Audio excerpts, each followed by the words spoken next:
It's Friday, October 18th, 2024, 4 o'clock p.m. The week is sliding slowly its way to the end.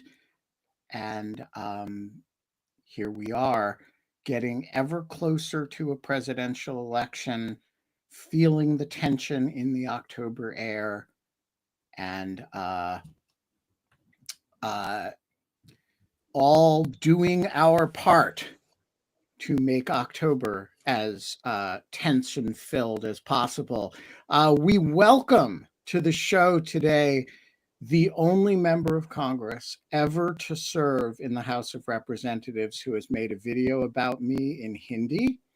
Tom Malinowski also has the distinction, I think, of being alone among all members of Congress in the history of the House of Representatives to appear on In Lieu of Fun from the rotunda of the Capitol.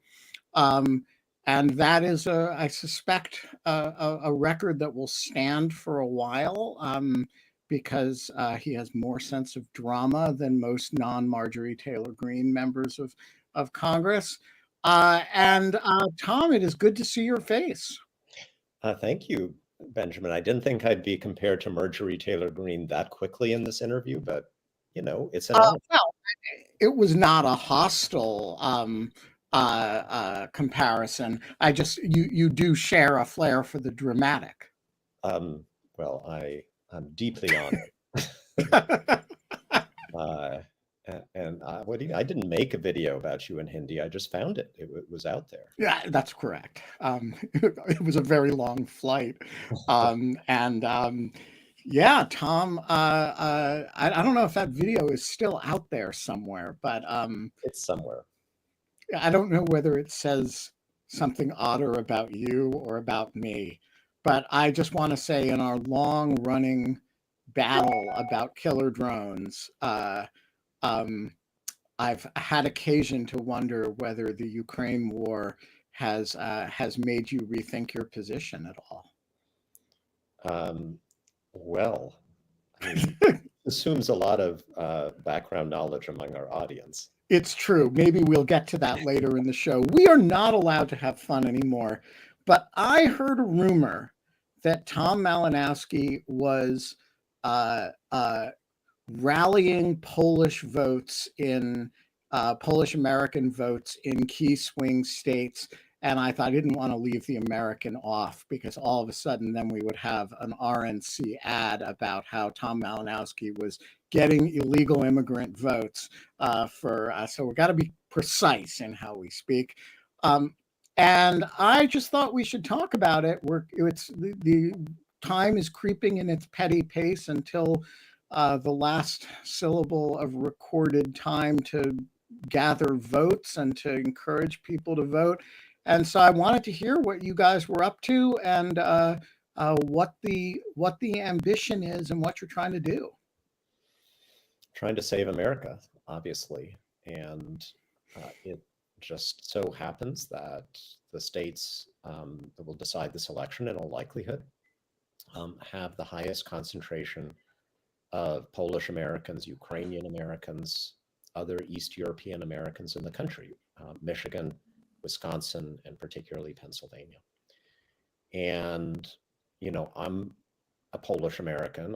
I was born in Poland. I'm also the only person ever to be born in independent Poland to have served in the U.S. Congress. I know that's not as important as the milestone that you referred to. But it's milestone number 3, the only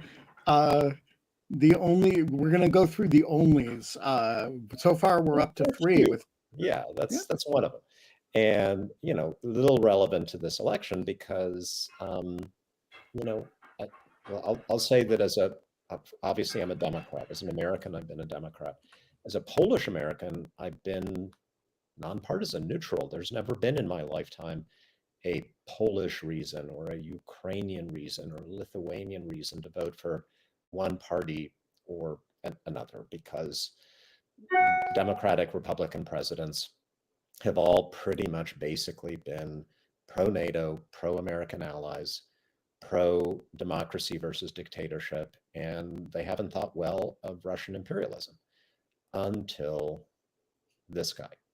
And so all of these folks, many of whom, probably most of whom, have trended Republican in recent elections because they're more socially conservative, many of them are Catholic, now have this additional reason, I hope, to think about not voting for the Republican ticket. And all it takes is, if it's a close election, a very small percentage of them to shift, to basically decide the whole thing. Right. So let's talk about that. There was a very disturbing article by Josh Rogan in the Washington Post the other day about Ukrainian Americans in Pennsylvania. The Ukrainians that I know, and I've gotten to know a lot of them over the last couple of years, find this trend in which older, more settled Ukrainians are kind of Republican, almost the way sort of Cuban Americans in Florida are kind of historically. There's just sort of an anti-Soviet combined with a sort of social conservative, um, uh, white ethnic, in this case not Catholic but Orthodox conservatism, and the younger ones are incredulous because of Trump. And so I'm curious. When you think of Polish Americans, I think of Cleveland, and it does have this, like, it's sort of like the least likely Democratic voting group. And so I'm curious what the receptivity to your message, like, hey, which basically boils down to how comfortable are you with Poland not existing in 8 years? What's the reaction when you talk to Polish Americans about that? I was in Chicago about a week ago speaking at the annual conference of the Polish American Congress, which is the kind of old line Polish American group. And, like, they were celebrating the 25th anniversary of Poland's membership in NATO, among other things. And I was the Kamala Harris spokesperson at that meeting. I was the sent by the campaign. And I think I would have been lucky to have half the room. And one of the points I made was like, you're celebrating Poland being in NATO for 25 years. We need to keep America in NATO. That's like on the ballot in this election. And that argument is received well by some people. Others will just boo and say, you don't know what you're talking about. But here's the thing, elections are simple math. It's subtraction and addition. Kamala Harris is not trying to win. She doesn't have to win all of the Ukrainian Americans, although arguably she should. She's not trying to win necessarily even a majority of the Polish Americans. All you have to do to win a close election is shift a few thousand more people your way in these states who otherwise would not have been, based on this issue. And if she can do that, if we can do that, then she wins. It's that So simple. how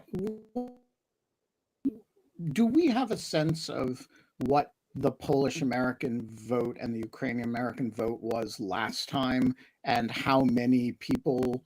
I mean, I don't have a sense that we have granular enough ethnic data to kind of know the answer to that question, but do you have an instinct about it?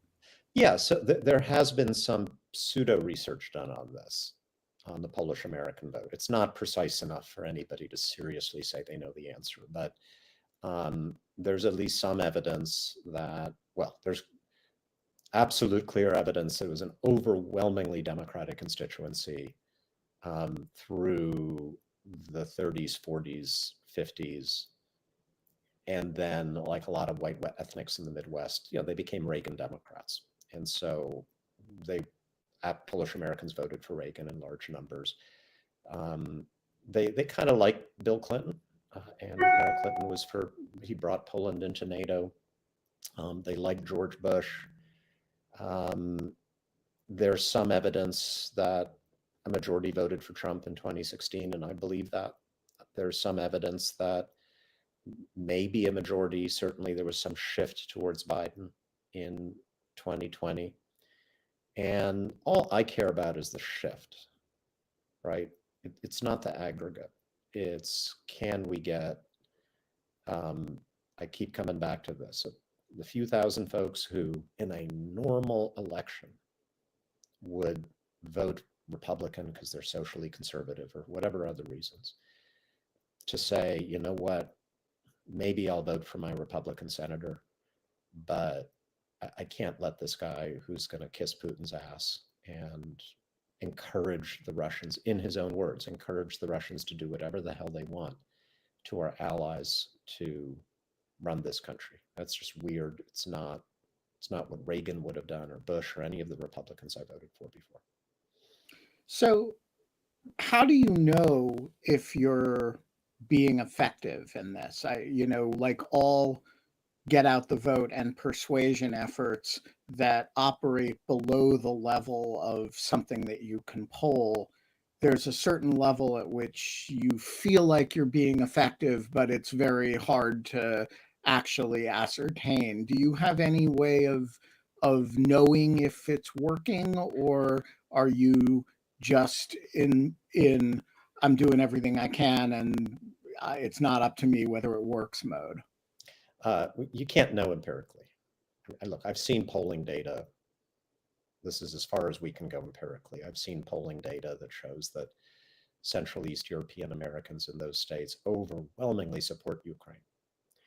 I've seen polling data, and I know the Biden and now Harris campaign have this, that shows that the basic argument that Trump will kowtow to Putin and Harris will stand up to Putin is one of the best performing arguments with all voters, Republican, Democrat, and Independent, not just those of Central European descent.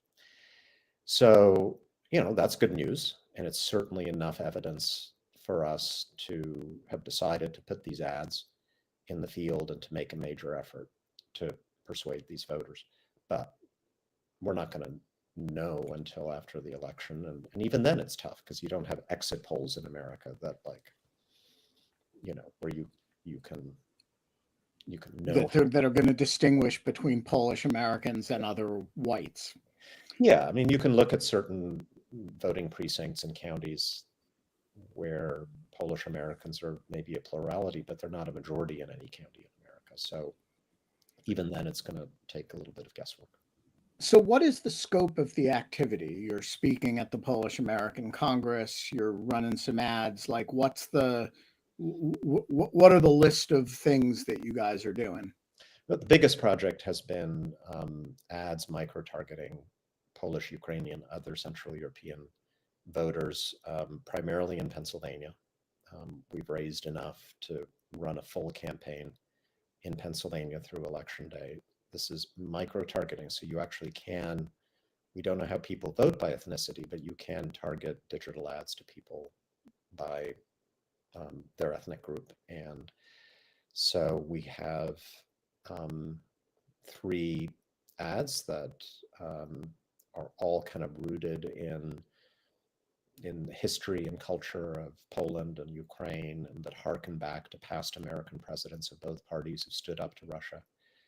And so we'll see, those will be running. And then the rest is, there are Ukrainian Americans for Harris, Polish Americans for Harris. There are lots of local events. I was just in Wilkes-Barre in Luzerne County, Pennsylvania, near Scranton. That's one of the biggest concentrations of Polish Americans in the country. Speaking to a pierogi dinner with 100 Polish Americans who were very receptive to this message. That's interesting. That's, I think of Wilkes-Barre as the kind of place that Kamala Harris would not be especially attractive as a candidate. It's sort of hardcore Reagan Democrat territory, and I would have thought of it as real Trump territory. Yeah, it's one of the swingiest areas of Pennsylvania. And look, I don't want to mislead anyone. There are a lot of Polish Americans and many other Americans in that part of the state who are going to vote for Trump. Right. And the goal of the Harris campaign is you run up big numbers where you're strong and you limit your losses where you're weak. And then you fight like hell for places and people who are kind of in between. So there are many different kinds of Polish Americans and Ukrainian Americans, and let me group them into two broad categories. There's people like you who actually were born there. And some of them like you grew up here and some of them are relatively recent immigrants, for our purposes relevant long enough to have citizenship and vote, but not necessarily long enough to have lost an accent. And then there are old communities that have been here since the teens and 20s at least, and probably longer, that are still self-identified, but probably aren't language speaking, and are identified principally by geographic concentration. And I'm curious whether, to what extent, the older communities are, how strongly identified with Poland they still are, or are they just I mean, at what point do they become sort of, much more generic Catholic white people? Mhm. It varies. You won't be surprised to hear me say this. Of the families that have been here for generations, some of them are Polish in name only. Like they know they're Polish, they've got a ski at the end of their name, but that's pretty much it. Some of them are Polish on holidays and their foods that they make and traditions that they mark. It doesn't go much beyond that. But even among those multi-generation in America families, there are a lot of folks who also have some sense of what it means historically to be Polish. This idea of a little country standing up courageously against Stalin and against Hitler and against the evil in the world. And it's part of this Polish ethos that, I was in this meeting with about 100 Polish Americans in Wilkes-Barre yesterday, and these were overwhelmingly folks who didn't speak more than 2 words of Polish and whose grandparents or great-grandparents were the immigrants. But when I hearken back to those stories about the Warsaw Uprising and 1939 and Hitler and Stalin, and I quoted some of the things that Trump has said, like, I'm the apple of Putin's eye. And I asked them, could you imagine Harry Truman saying that about Stalin or Reagan saying that about Gorbachev? The room was emotionally exactly where I would have hoped that they would be. And again, even if only 10% of that community Right. moved by any of that, that's 10% of 800,000 people in Pennsylvania. Similar numbers in Wisconsin and Michigan. Richard, you have a question? Indeed, I do.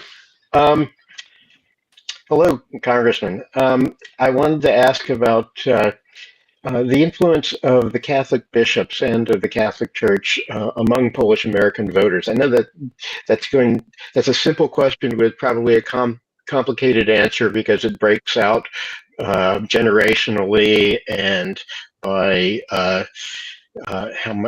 many people continue to adhere to to their Catholicism.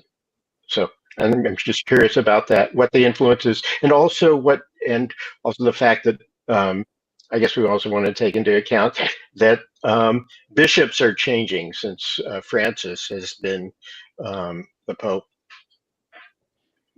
Nobody is one-dimensional.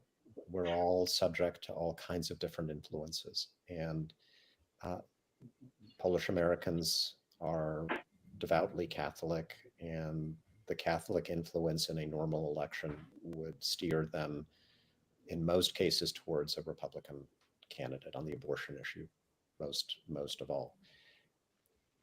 But there are these other things, and are they going to vote as Catholic Americans? Are they going to vote as Polish Americans? Are they going to vote as Michigan Americans? The answer is all three. And some of them have their minds made up firmly one way or another, just like it's true of any community in America right now. Those who don't, who are still persuadable voters, by definition, whatever a conservative bishop might be telling them is not enough. Otherwise, they'd be persuaded already. And so my goal is to remind them of this part of their identity and to remind them of this important reason to vote against Trump. So I'm interested in your sense more generally of how the campaign, which I guess we should now call the election, is going, since voting is underway in all kinds of places, including Pennsylvania. It's a kind of cliche to say it's a coin flip, nobody knows anything, which is true. Do you have more to say than that? No. What can any of us say? I don't know. People, fill up hours and hours of time on CNN and MSNBC saying all kinds of things. I understand, and we have some time to fill, but I have no secret knowledge that that other people don't have. I see the same polls. I guess that's a pun in this conversation. Yeah, you see both the same polls, POLLS, and different polls, POLES. We have no polls of polls. I think, it feels 50-50 to me. It's very depressing to say that. If we win, I'm going to be incredibly relieved, but not happy, because how can you be happy to live in an America in which every election is a 1-point victory of democracy over fascism? We can't keep doing this, because at some point it's going to go the other way. And if it goes the other way, it may not come back. So I think what we haven't yet really come to terms with is how it got this way and what needs to change to fix it. The solution can't just be fighting tooth and nail for the reasonable, moderate candidate to win by a thread in every election. Right. There's an underlying problem that has to be identified and addressed. Yeah. If worse comes to worse, on Guy Fawkes Day / Election Day / Ben Wittes's birthday, how are you going to spend the next 4 years? I have no idea. I have no idea. If we win, I want to spend the next 4 years working on that problem. And working on it, I mean, most people think of you in your executive branch life. And for those who don't know, Tom was Assistant Secretary at State for DHL, or Democracy, Human Rights, and DRL, sorry, Democracy, DHL. Human, DHL, sorry, that you delivered packages to the rest of Democracy, Human Rights, and Labor.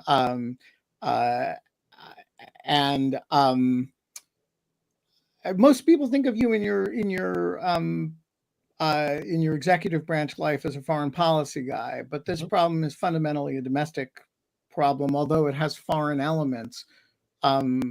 What does what does that make you think about doing? Look, I'm still I'm still someone who thinks a lot about foreign policy. I did a lot of that even as a member of Congress representing New Jersey. But if you ask me, what is the biggest foreign policy problem facing our country? And if you ask me, what is the biggest domestic problem facing our country? I would give you exactly the same answer. It's this.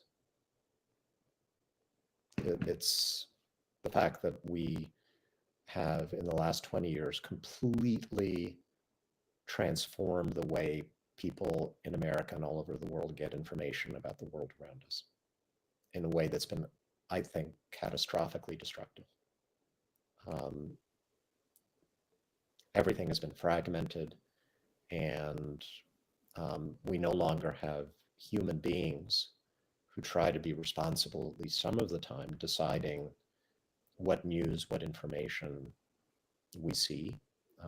It's a software algorithm that Right, it's software algorithm, as we discussed yesterday on the show, that decides whether the public on Facebook can see my open letter to former Ambassador Anatoly Antonov, and decided no, they can't. My appeal has been, as far as I know, never seen by a human eye, and it was supposed to take 4 days, and months later, um, uh, you know, but Elon Musk doesn't care about that kind of censorship. So you were blocked, or it was? Yeah, I posted a letter to Ambassador Antonov that made the, uh, I guess you could say, threat that if his people continued to destroy my sunflowers that I'd planted across the street from the embassy, I would, for every sunflower plant that was destroyed, do an hour of projection of sunflowers on the embassy. And Facebook quickly took it down, and saying it was appeared to be misleading spam. Which, I mean, like, I don't know how it resembled, you know, ads for penis enlargement products, but yeah, and so it's a good So example. even if, I mean, that's more of an extreme case, right? But let's say your post had not been taken down. What I'm more concerned about is that there is an algorithm that determines who even sees your post. And Right. it so happens is it'll direct it to people who are already anti-Russia, pro-Ukraine. Right. And I mean, you know this, we don't have to go through it, but to me, this is the main explanation of what's gone wrong, that we're now living in a country in which people have very little capacity to distinguish truth from falsehood, in which the information we get is directed to us by a machine that knows exactly what will make us the angriest, the most afraid, the most mistrustful of others. And you can't have a democratic polity. You can't have a country, a community, and if we can't agree on the same facts, if we don't start our debates every day from a foundation of common truth. And so, Which do you think is cause and which do you think is effect? The splintering of the media environment is both driving and caused by the splintering of the political environment, right? And I go back and forth with myself about which is the principal driver and which is the principal, drivee. um, I'm sure I'm oversimplifying, because we all know there's not a single explanation for any complicated phenomenon. But think about how much has changed in the last 10 to 15 years in our politics. It so happens that similar changes have taken place everywhere in the world at the same time. Has human nature changed? No. Is there something in the water or the air that's different? No, I don't think so. Different cultures, different countries, with different histories, different recent political experiences, and yet this polarization has taken hold everywhere. And in some places, it's far worse than here. We've had genocides in countries like Burma and Ethiopia that can absolutely be traced back to people getting on social media. So I do think that the technology piece of this is a very big factor in explaining what's happened. And because it's a pretty concrete factor, it's something we can do something about rather than just bemoaning what has happened to human society. We have some So control. just to give you a concrete example of your concrete example, both when this project was in lieu of fun during the pandemic and now, the same guiding spirit has been behind it, which is, what if you put relentless substance in front of all production values, or one might say any production values, in front of politics, in front of, what if you just said, we're going to have really serious conversations with really serious people at a very high level, and we're going to let, in a quite populist way, I might say, audience participate. So when Richard came on before and asked a question, I have no dismissal button. He dismissed himself when he was done with the question. He let himself in when I had to approve the letting himself in.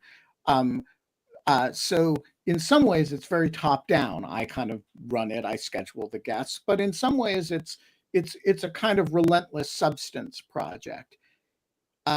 It will not surprise you that it does not scale, right? So like there is not, you get these little, and I do it because I think it's important to push back against the trends that you're describing. It's important to have serious conversations, and it's important that the material be there.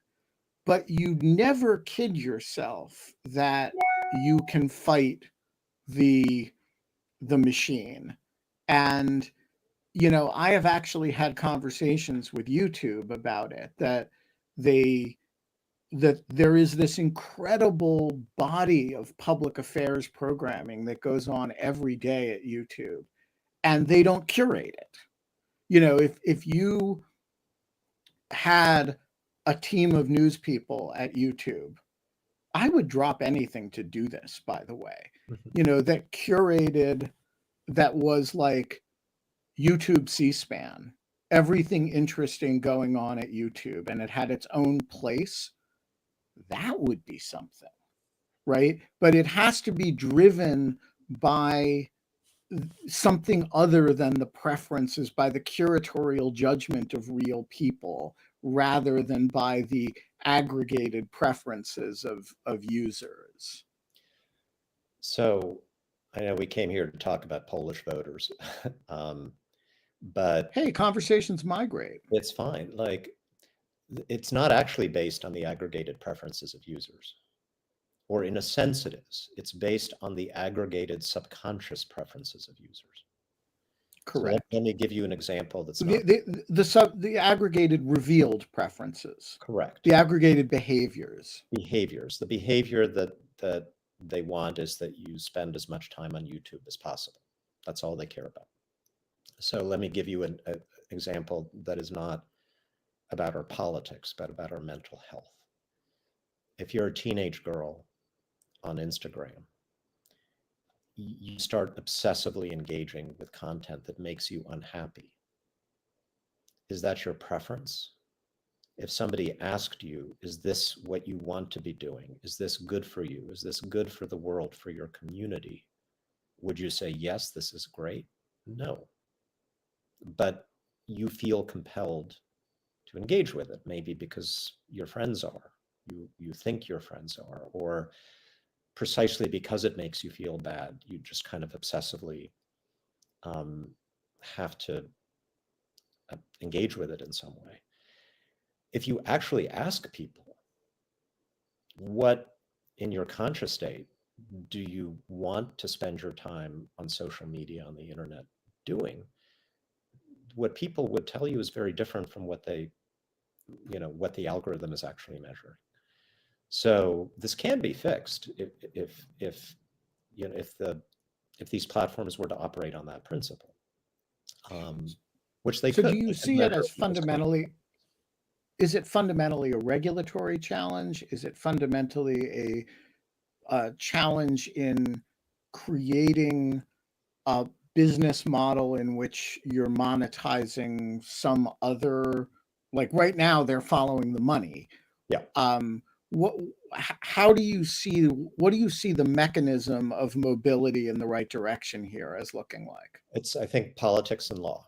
So one thing, and I'll say this now as a practicing politician, we've been talking policy and theory, but as a practicing politician, I can tell you there are very few issues in America that are more unifying than hatred of big tech. I mean, I can get almost any audience to applaud if I'm going after big tech and social media, and particularly if you focus on harm to children. And do you think that's because of the behavior of the companies, or do you think it's because they're big, they tend to be run by uh, plutocratic smart boys who everybody hated in high school, and All of um, that. what's All of that? that. It's all that. Yeah. I mean, it's the Yeah, substance, like people, particularly parents and teenagers who've grown up with this, like they can see the harm that it's doing. And they're the biggest, most powerful companies in the world, and we don't like that. And they happen to be run by James Bond villains, right? Not just big plutocrats, but like weird plutocrats who seem to want to take over the world. And right, and are indignant that anybody questions their right to yeah, rule. and so they're really easy to, they both deserve to be demonized, and they're really easy to demonize. And I continue to be surprised that more practicing politicians don't run on this. So, I mean, there's action now in Congress on protection of children.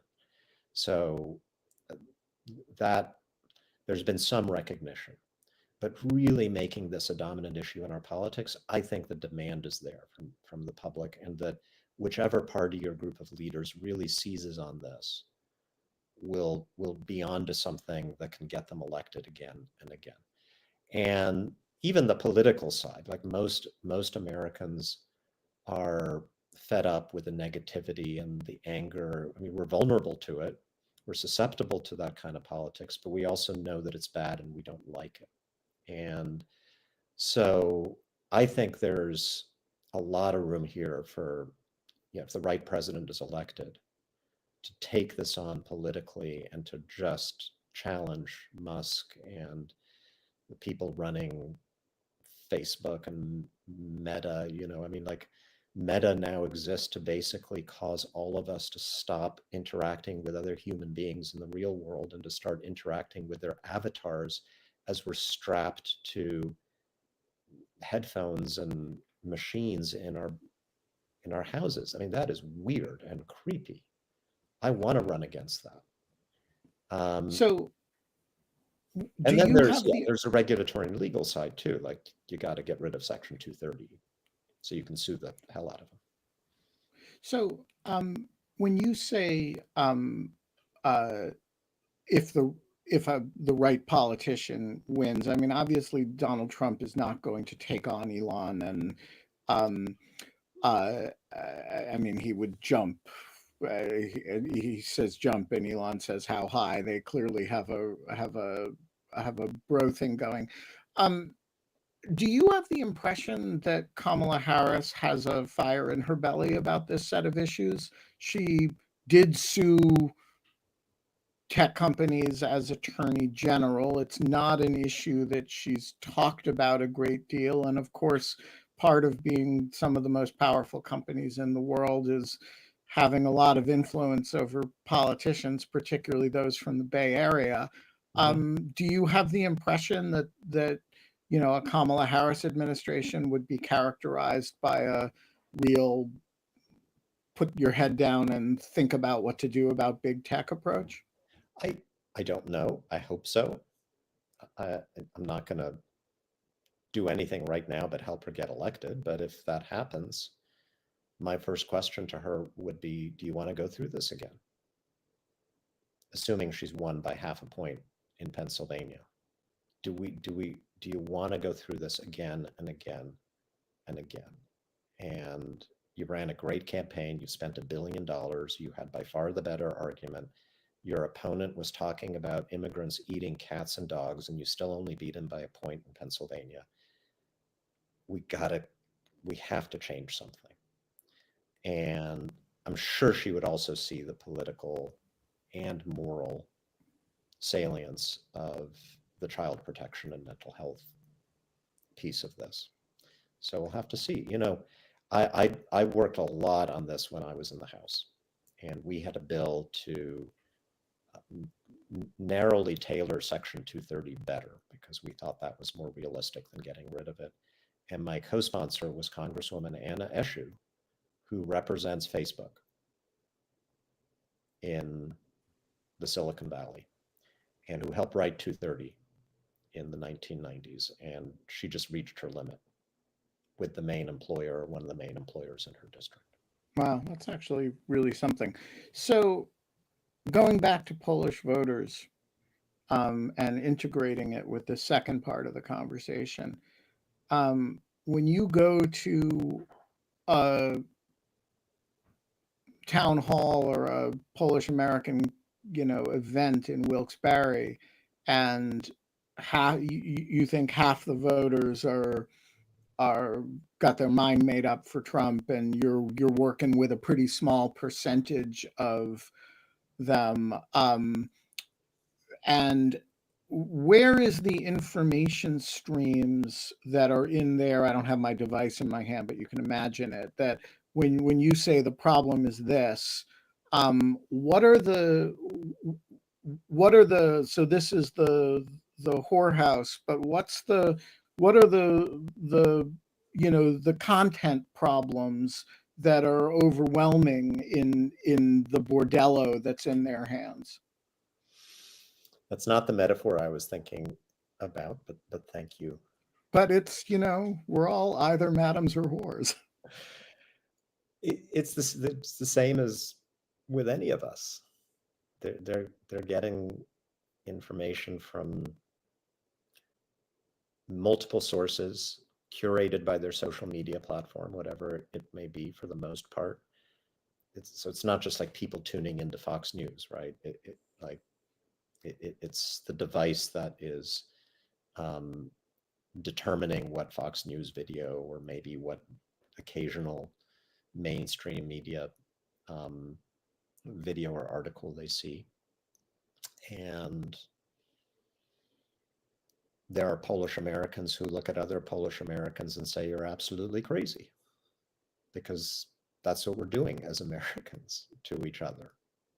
Each side thinks the other is completely mad because we're living in parallel realities when it comes to the information that we're getting.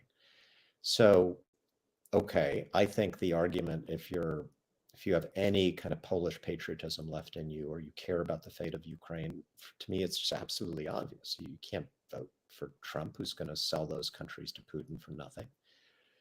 But to those on the other side, there's a lot of merit or power to the argument that Trump makes. Very simple, that, well, Putin didn't do this when I was president. It all happened, the invasion happened when Biden was president. So that's what they tell themselves. Things were better. He never would have done this if I had been president. And, this is a guy who, if it rains, says, well, it never would have rained if I were president. So you can point out how ridiculous that sounds to people. But if you're inclined to vote for Trump for other reasons, and then you have this nagging question, well, what about Ukraine? That's your permission structure. That's your excuse. So I want to talk in the time we have remaining about the period between the election and the inauguration, which, will, in the event of a Trump victory, will be full of dread and outrages, but will be otherwise a fairly normal transition in the sense that I think, Joe Biden will behave like a patriot and will prepare the stage for his successor to the best that he can, as Obama did and as George W. Bush did for Obama. Um, for obvious reasons, there's a lot less reason to be confident about both a peaceful transfer of power, but also sort of an orderly transfer of power, not between the executive branch and itself, but between the public. And you have a December meeting of the Electoral College in 50 state capitals, each of which could be the subject of violence. You have, of course, lots of opportunities to intimidate state election officials. And then, of course, you have the battle that we fought 4 years ago, which is, the certification itself or the counting of the electoral votes on January 6th. Um, I go back and forth with myself about whether we're sort of fighting the last war on this one, and whatever um, the anxiety that we have will be, whatever happens will be different from what we expect. And so you mentally prepare for what happened last time. And then, of course, something comes out of left field, and it's very hard to prepare for black swans. Or whether you look at, Trump actually likes the playing of old hits. And January 6th, which you know, he still refers to the rioters as we. And that's an old hit for him at this point, and he talks about it nostalgically. Whether, we should be really concerned about sort of January 6th violence. And I'm just interested in how you're thinking about the post-election period in the event of a Harris win. So in the days after January 6th, 2021, I personally felt that the safest place in America was inside the Capitol building for me as a member of the House. Most of my colleagues, or many of them, were terrified to go there for understandable reasons, having been through what they went through. I felt it was the safest place because, okay, now we've turned this into a fortress. I'm much more worried about going home to my district, to my house, where there's no security. Everybody knows where I live. Folks at an airport, there's so many unsecured places in the country. You can't secure everything. And I think that's probably still the case. If Harris wins, Trump won't accept it. There'll be something, and the Capitol area will be a massive fortress on the day that the election is certified, and nothing's going to get through. But I'm going to be much more worried about what happens in the swing states when they certify.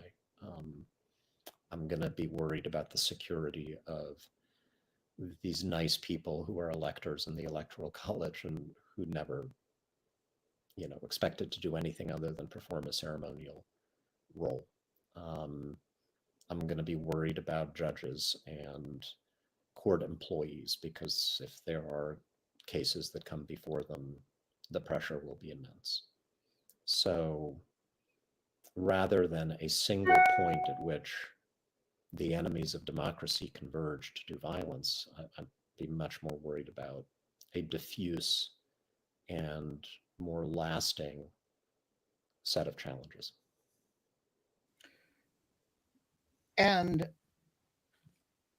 I mean, one of the really great accomplishments of the last Congress was the passage of the Electoral Count Reform Act.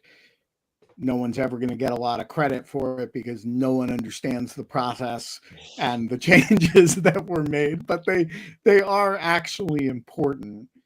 And I do think they do not eliminate the risk of a rogue anti-democratic party refusing to accept the election. I don't think you can constitutionally eliminate that risk, but it does substantially mitigate the risk.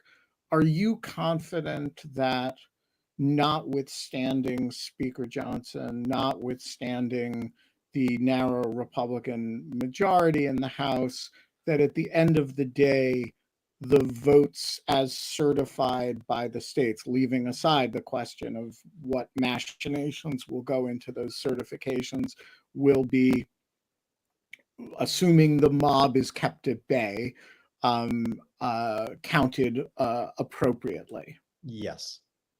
Yes. Yeah, so am I. Yeah. That doesn't solve the entire problem, right? Right. As what we have been discussing for the last half hour. But if Harris wins, she will be sworn in and she will be our next president. And when do you expect to know? I mean, I look at it and say, in my adult lifetime, there have been really only 2 elections where we didn't know either that night or the next morning. I think in Kerry's case, he didn't concede until the next morning. In Clinton's case, she didn't concede until the next morning. But we knew that night that it had. Yeah. There's 2000 where there was a legitimate dispute that took a month plus to resolve. And there was 4 years ago where it took really 4 or 5 days to finish counting the relevant states. What do you expect this year to be like, just in terms of elapsed time between the last polls closing and our knowing anything? I think it'll be faster. Pennsylvania was the one we waited for, as I recall, in the last election. And and Arizona. Arizona. Fox called Arizona, but it was the only one that called it for a long time. Yeah. Remember, much higher percentage of mail-in ballots in 2020. And Pennsylvania wasn't allowed to start counting those ballots until election day, even if they'd come in long before. So it was just too much of a logistical challenge to do all of it that day. And isn't that still true, that the Republicans in the Pennsylvania legislature refused to allow prep of ballots before?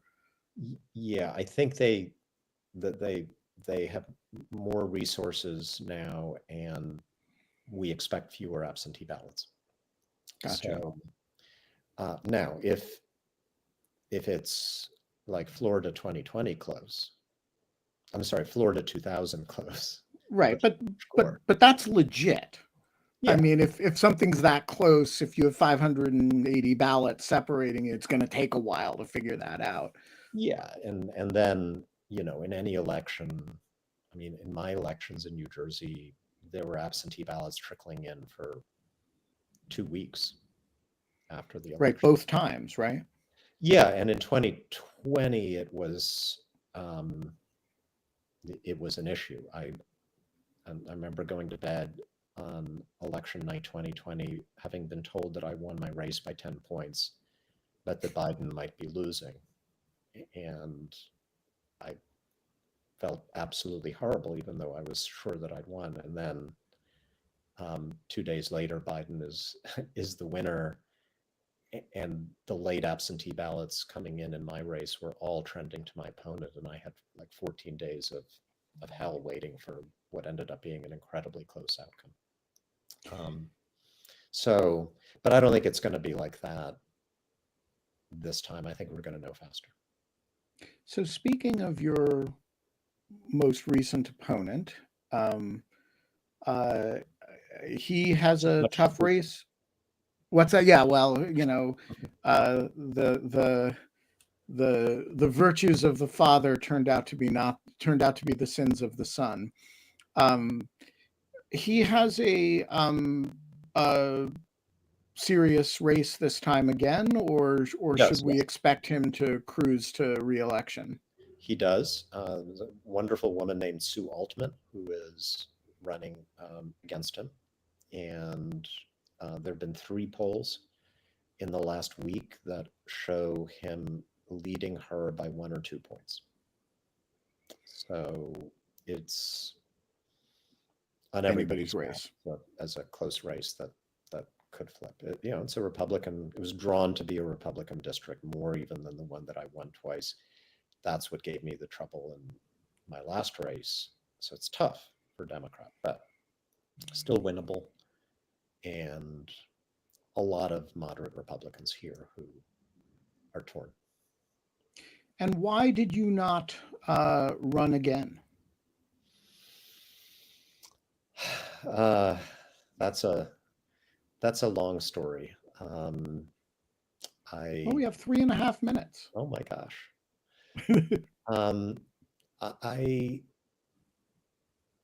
I wanted, I think, to take a little bit of time away from the constant struggle, which being a member of the House in a swing district entails.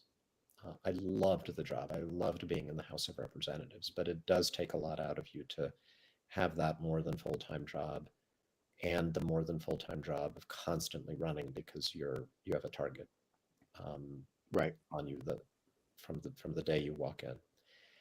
And I also thought actually having somebody new and fresh and undefined might give us a better chance to win this year. Because in 3 elections, I had over $20 million in this little area spent calling me all kinds of creative things, and I have really strong, loyal support, but also strong, loyal opposition. Right. So after 3 really tough elections, things are very polarized around me because I was at the center of all 3 of them. Did anybody find a video about you in Hindi? No. We paid a lot of people to suppress all of those because it would have been as embarrassing as what you experienced. Yeah, no, it was a tough week, though, the week that came out. I can understand. Tom Malinowski, you're a great American, in or out of Congress, in or out of the executive branch, sparring with me over killer robots or not. It's a pleasure to see your face. And we should still talk about that at some point. I'm sorry? We should still talk about that at some point. We should. And we should. And by the way, the lasers are, if you have thoughts about where in swing states they might make an appearance over the next few weeks, both of them, Lord and Lady Laser, have informed me that they are ready to defend democracy in the United States as well as in Ukraine. And so if there are sites in Philadelphia or in Wilkes-Barre, Pennsylvania, or in, Oshkosh, Wisconsin, that scream out to you as these are things that should be lit up with the appropriate message, shoot me a text. Have lasers will travel. I love it. Thank you, Ben. We will talk to you soon. Hey, everybody, just a message. This is the second to last episode of Dogshirt TV that will go live on YouTube. I have been dissatisfied with the quality of the live streams, and the quality of the posted video is dramatically higher. So as of the next episode with Pete Struck will be the last one that I live stream to YouTube. I will be posting the full videos right after I make them. But if you don't see forthcoming live streams upcoming, that's not because we're not making them. It's not because they won't show up there. It's only because they won't show up there live. We will be back. We have shows scheduled Monday, Wednesday, and Thursday of next week. A scheduling email will come through Dogshirt Daily, and we will see you very soon. Take care, Tom. Thanks, Ben. All right, give it just a second to finish uploading you. I got you. All right, we're clear. Thank you so much.